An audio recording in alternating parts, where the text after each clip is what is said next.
Well, for more on King Salman's visit, I'm now joined in our studio by Galip Dalay. He's a research director at the Sharq Forum. Galip, good to see you. Let's talk about Turkey's relationship with Saudi Arabia.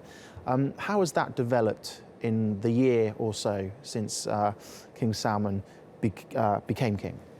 Well, as you said, after the death of the King Abdullah, the Turkey-Saudi relations has started to improve. And also the countries has started to manage their differences, because before the King Salman, Turkey and Saudi Arabia could not focus on the areas of cooperation. Rather, they remain mired in the areas of conflicts over the coup in Egypt, over the support for the Muslim Brotherhood, over the Arab Spring, and etc. But after the coming of the King Salman, the Saudis' perception of the threat has changed significantly. Previously, it perceived the Arab Spring, the rise of the democratic political Islam, as its biggest threat that it is facing.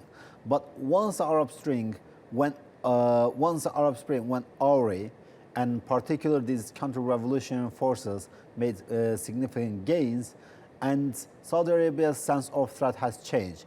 Now it is the Iranian expansion in the region, Iran's policy in Yemen, Iran's presence in the Gulf Cooperation Council, which Saudi Arabia regards as its backyard, Iran's position in Syria, and etc., etc.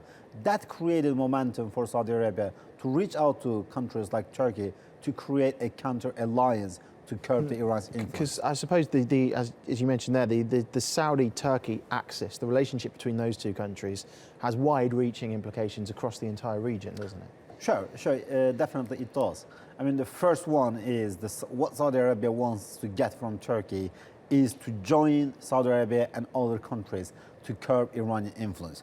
Turkey is also concerned with Iranian expansionist policies in the region, but not for the same reason as Saudi Arabia does. Turkey is mostly concerned with Iran's policy, not Iran's sectarian identities. Whereas for Saudi Arabia, it's the confluence of Iran's sectarian identity and Iran's investment in the Shia geopolitics of the region, but also Iran's policies overall.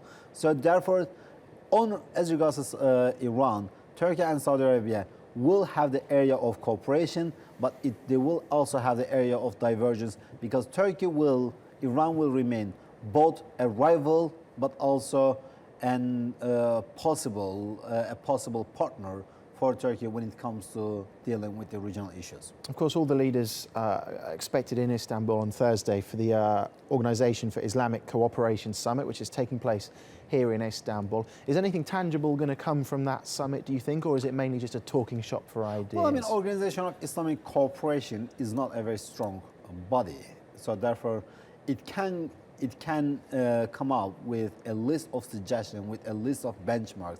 But nevertheless, we should not forget the Organization of Islamic Cooperation lacks mechanism of implementing what they have decided upon, because what they have decided upon will be dependent very much on the will of the participating countries, whether they will be realized or not.